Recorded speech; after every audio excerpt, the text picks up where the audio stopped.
Eliana, eu fiz questão de convidá-la para vir à Casa de Cultura, porque a gente está fazendo uma exposição que já há alguns anos foi idealizada por vocês. Isso, desde quando eu comecei a trabalhar no Museu Histórico, um assunto que sempre me interessou muito foi a Revolução de 32, isso lá em 1997. E a gente foi colecionando e juntando uma coleção maravilhosa, que são quase que 1 milhar de documentos que a gente tem aqui no Museu Histórico sobre a Revolução. E a gente sempre faz, porque é um tema que agrada muito, principalmente os estudantes. E essa exposição ficou muito interessante. A Luzia e a Manu também ajudou a gente aí a organizar tudo isso. Agora, Eliana, o que muita gente confunde é que muita gente fala assim, a Revolução de 32 foi uma briga de São Paulo com Minas, mas não foi isso exatamente, né? Muita gente acha isso. Por quê? Porque o estado de São Paulo faz fronteira com Minas Gerais. Na verdade, tem uma rinchinha aí, porque os mineiros estavam com a gente em uma das pautas da Revolução de 32, que acabou com a política café com leite, que era dominada pelo estado de São Paulo e Minas Gerais. E quando explodiu a Revolução, Minas meio que fez um corpo mole ali, quando as tropas federais, a capital era no Rio de Janeiro, pelo território mineiro foram chegando nas divisas paulistas. Então, há essa confusão de que os mineiros lutaram contra nós, os paulistas, mas, na verdade, não. São as tropas federais de Getúlio Vargas que entraram no estado de São Paulo pela fronteira mineira. Mas foi uma manifestação paulista contra o governo Getúlio Vargas. Isso. É uma revolução do estado de São Paulo, que envolveu muitas pautas, né? Inclusive separatistas, para separar o estado de São Paulo do Brasil.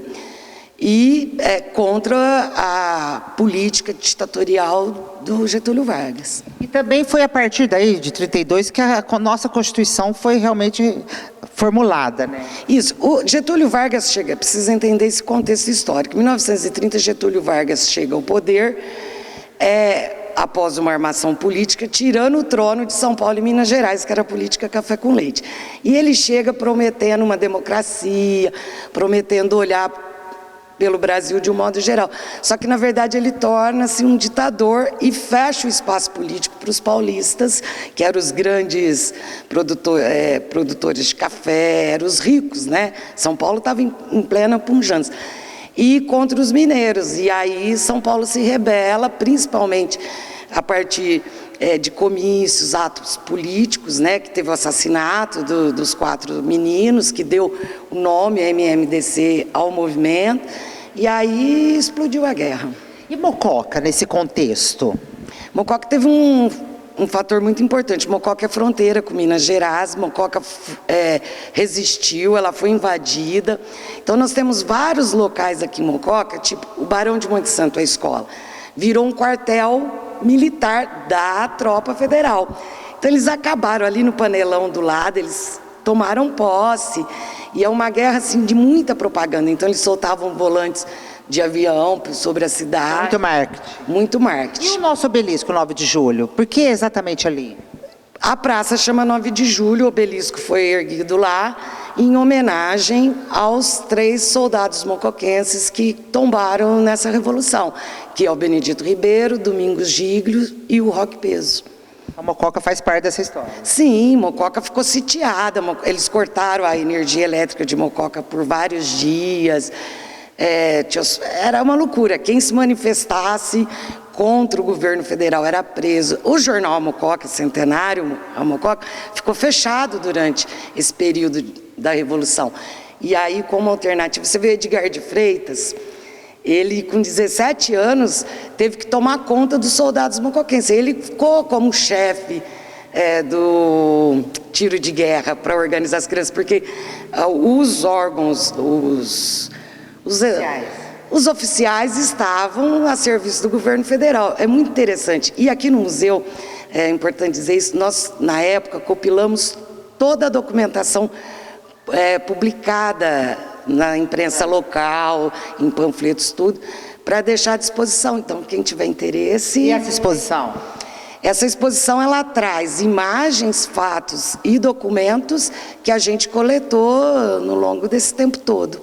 E lá aí embaixo, na sala do Museu Histórico, a gente levantou alguns itens também para exposição. Os objetos é importante, a meninada gosta muito, é importante saber como é que era, né?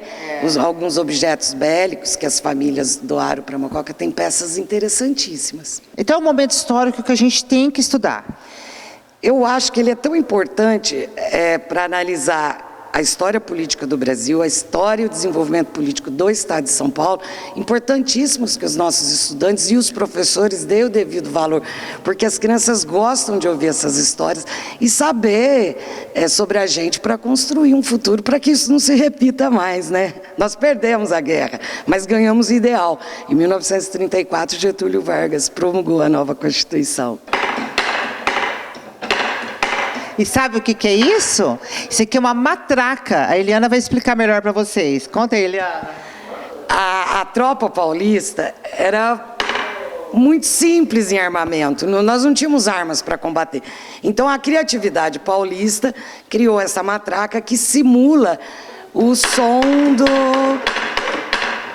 do armamento. Então, dava um tiro de verdade e tocava muita matraca para o inimigo. Assustar o inimigo. Para assustar o inimigo. Não assustou muito, não, né? Em alguns lugares nós vencemos, mas nós perdemos a guerra e perdemos muitos soldados também, a verdade é essa. E quem quiser mergulhar um pouco mais nessa história, está convidado a vir visitar o museu, né? Que é aqui na Casa de Cultura Rogério Cardoso, tem a sala do Museu Histórico Pedagógico com essas peças, tem a exposição, uma parte da exposição, que foi toda montada pela Eliana, a Manu e a Luzia, e mais do que isso também nós fizemos o quê? Resgatamos uma entrevista que eu fiz com o professor Didô, de História, e uma matéria super elucidativa que vocês vão acompanhar agora.